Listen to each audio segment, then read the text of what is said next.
DCB മീഡിയയുടെ പുതിയൊരു വീഡിയോയിലേക്ക് സ്വാഗതം. ഇന്ന് ജൂലൈ 9 ബുധൻ. ഇന്നും തുടർന്നു വരുന്ന ദിവസങ്ങളിലും നിങ്ങൾ അറിഞ്ഞിരിക്കേണ്ട പ്രധാന വാർത്താ അപ്ഡേറ്റുകളാണ് ഷെയർ ചെയ്യുന്നത്. ചാനൽ ആദ്യമായി കാണുന്നവർ സബ്സ്ക്രൈബ് ചെയ്യുക. വീഡിയോ ഇഷ്ടമായാൽ ലൈക്ക് കൂടി ചെയ്യുക. ആദ്യത്തെ അറിയിപ്പ്, കേന്ദ്ര സർക്കാർ തൊഴിലാളി വിരുദ്ധ നയങ്ങൾ സ്വീകരിക്കുന്നുവെന്നാരോപിച്ച് പ്രതിപക്ഷ ട്രേഡ് യൂണിയനുകൾ ആഹ്വാനം ചെയ്ത 24 മണിക്കൂർ അഖിലേന്ത്യാ പണിമുടക്ക് ഇന്ന് രാത്രി 12-നാണ് ആരംഭിക്കുക. കേരളത്തിൽ ഭരണ പ്രതിപക്ഷ സംഘടനകൾ പ്രത്യേകമായാണ് പണിമുടക്കുന്നത്. സംസ്ഥാന സർക്കാരിന്റെ നയങ്ങൾക്കെതിരായ പ്രതിഷേധവും INTUC ഉൾപ്പെടെയുള്ള UDF സംഘടനകൾ ഉയർത്തും. ദേശീയ പണിമുടക്കിന്റെ ഭാഗമായി കേരളം സ്തംഭിക്കുമെന്നാണ് തൊഴിലാളി സംഘടനകൾ അവകാശപ്പെടുന്നത്. ഈ സാഹചര്യത്തിൽ ഏതൊക്കെ മേഖലകളെ പണിമുടക്ക് ബാധിക്കുമെന്ന് നോക്കാം. ദേശീയ പണിമുടക്കിൽ പങ്കെടുക്കുമെന്നാണ് KSRTC തൊഴിലാളികൾ പറയുന്നത്. പണിമുടക്ക് നോട്ടീസ് നേരത്തെ നൽകിയതാണെന്നും CITU വ്യക്തമാക്കി. എന്നാൽ പണിമുടക്കിൽ KSRTC ജീവനക്കാർ ഭാഗമാകില്ലെന്നും സർവീസ് നടത്തുമെന്നും ഗതാഗത മന്ത്രി KB ഗണേഷ് കുമാർ പറഞ്ഞിരുന്നു. മന്ത്രിയെ തള്ളി യൂണിയനുകൾ രംഗത്തെത്തിയതോടെ KSRTC മൂടാൻ സാധ്യതയില്ല. ജീവനക്കാർ പണിമുടക്കുമെങ്കിലും RCC, മെഡിക്കൽ കോളേജ് എന്നിവിടങ്ങളിലേക്കുള്ള സർവീസുകളെ ബാധിച്ചേക്കില്ല. എല്ലാ മേഖലകളിലെയും മോട്ടോർ തൊഴിലാളികൾ പണിമുടക്കിൽ പങ്കാളികളാവുന്നതിനാൽ സ്വകാര്യ ബസ്സുകൾ നാളെയും ഓടില്ല. ഓട്ടോ ടാക്സി സർവീസുകൾ ഉൾപ്പെടെ മുടങ്ങുമെന്നതിനാൽ സ്വന്തം വാഹനമില്ലാതെ പുറത്തിറങ്ങുന്നവർ കുടുങ്ങും. കേന്ദ്ര സംസ്ഥാന സർക്കാർ ഓഫീസുകൾ, കളക്ടറേറ്റുകൾ എന്നിവ നാളത്തെ പണിമുടക്കിൽ നിശ്ചലമാകും. ബാങ്ക് ജീവനക്കാർ പണിമുടക്കുന്നതിനാൽ ബാങ്കിംഗ് സേവനങ്ങൾ തടസ്സപ്പെടും. LIC ഓഫീസുകൾ, മറ്റ് ഇൻഷുറൻസ് ഓഫീസുകൾ എന്നിവിടങ്ങളിലും ജനങ്ങൾക്ക് സേവനം നഷ്ടമാകും. കാർഷിക മേഖലകളെ പണിമുടക്ക് ബാധിക്കും. എന്നാൽ ഒരു വിഭാഗം തൊഴിലാളി സംഘടനകൾ പ്രഖ്യാപിച്ചിട്ടുള്ള ദേശീയ പണിമുടക്കിൽ പങ്കെടുക്കില്ലെന്ന് സെക്രട്ടേറിയറ്റ് ആക്ഷൻ കൗൺസിൽ അറിയിച്ചിട്ടുണ്ട്. സ്കൂൾ, കോളേജ് അധ്യാപകരും ദേശീയ പണിമുടക്കിന്റെ ഭാഗമാണ്. അതിനാൽ സ്കൂളുകളിലും കോളേജുകളിലും അധ്യയനം മുടങ്ങും. എന്നാൽ വിദ്യാഭ്യാസ സ്ഥാപനങ്ങൾക്ക് ഔദ്യോഗികമായി അവധി പ്രഖ്യാപിച്ചിട്ടില്ല. ഫാക്ടറികളെയും പൊതുമേഖലാ സ്ഥാപനങ്ങളെയും പണിമുടക്ക് ബാധിക്കും. കൊറിയർ സർവീസുകൾ, ടെലികോം സേവനങ്ങൾ ലഭ്യമാക്കേണ്ട ഓഫീസുകൾ എന്നിവ അടഞ്ഞുകിടക്കും. കടകമ്പോളങ്ങൾ പൂർണ്ണമായും അടഞ്ഞുകിടക്കുന്നതിനാൽ വ്യാപാര മേഖലയെയും ബാധിക്കും. മാളുകളും തുറന്ന് പ്രവർത്തിച്ചേക്കില്ല. പൊതുവെ നാളെ കേരളത്തിൽ ബന്ദിന്റെ പ്രതീതിയായിരിക്കും ഉണ്ടായിരിക്കുക.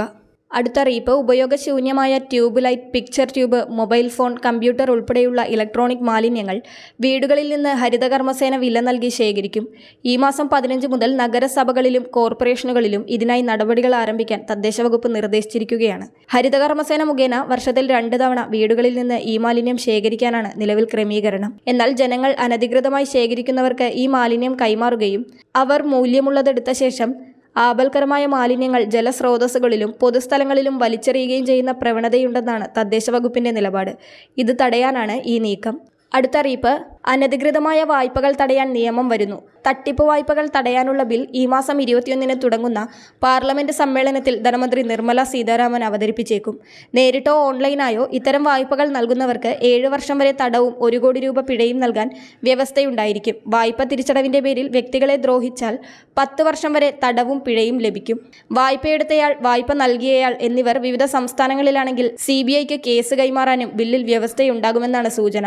ഈടുവച്ച സ്വത്തുക്കളും സംസ്ഥാനത്തിന് പുറത്താണെങ്കിലും CBIക്ക് അന്വേഷിക്കാം. തട്ടിപ്പിൽ ഉൾപ്പെട്ട തുക നിശ്ചിത പരിധിയിൽ കൂടുതലായാലും പൊതുതാൽപര്യത്തിന്റെ പേരിൽ CBIക്ക് വരാം. ഓൺലൈൻ വായ്പാ തട്ടിപ്പുകൾ ഒട്ടേറെ പേരുടെ ആത്മഹത്യകളിലേക്ക് വരെ നയിച്ചിരുന്നു. ഇത്തരം പ്രശ്നങ്ങൾ തടയാനാണ് നിയമനിർമ്മാണം. അടുത്തറിയിപ്പ്, നികുതി കുടിശ്ശിക വരുത്തിയ വാഹനങ്ങൾ പിടിച്ചെടുത്ത് സൂക്ഷിക്കാൻ മോട്ടോർ വാഹന വകുപ്പ് സ്വകാര്യ പങ്കാളിത്തത്തോടെ കണ്ടുകെട്ടൽ കേന്ദ്രങ്ങൾ ആരംഭിക്കുന്നു. തുടർച്ചയായി നിയമം ലംഘിക്കുന്നതും പിഴ അടക്കാൻ തയ്യാറാകാത്തതുമായ വാഹനങ്ങളും പിടിച്ചെടുക്കും. മോട്ടോർ വാഹന വകുപ്പ് ഓഫീസ് വളപ്പുകളിലും പോലീസ് സ്റ്റേഷനുകളിലും ഇവ സൂക്ഷിക്കുന്നതിൽ നിലവിലുള്ള സ്ഥലപരിമിതി മറികടക്കാനാണ് ഈ നീക്കം. മോട്ടോർ വാഹന വകുപ്പ് നിഷ്കർഷിക്കുന്ന മാനദണ്ഡങ്ങൾ പാലിച്ചുകൊണ്ട് സ്വകാര്യ വ്യക്തികൾക്ക് വാഹന കണ്ടുകെട്ടൽ കേന്ദ്രങ്ങൾ ആരംഭിക്കാം. ചുറ്റുമതിലും നിരീക്ഷണ ക്യാമറകളും വേണം. സുരക്ഷാ ജീവനക്കാരനെയും നിയോഗിക്കണം. വാഹന പരിശോധനയ്ക്കിടയിൽ പിടിച്ചെടുക്കുന്ന വാഹനങ്ങൾ ഉദ്യോഗസ്ഥർ ഇവിടേക്ക് കൈമാറും. ഓഫീസിൽ നിന്നും പിഴ അടച്ച രസീതുമായി വന്ന് വാഹനം തിരികെ കൈപ്പറ്റാം. വാഹനം സൂക്ഷിക്കുന്നതിന് നിശ്ചിത തുക വാഹന ഉടമയിൽ നിന്നും ഈടാക്കും. വളരെ പ്രധാനപ്പെട്ട ഒരു ഇൻഫർമേഷൻ മറ്റുള്ളവർക്ക് കൂടി ഷെയർ ചെയ്യുക.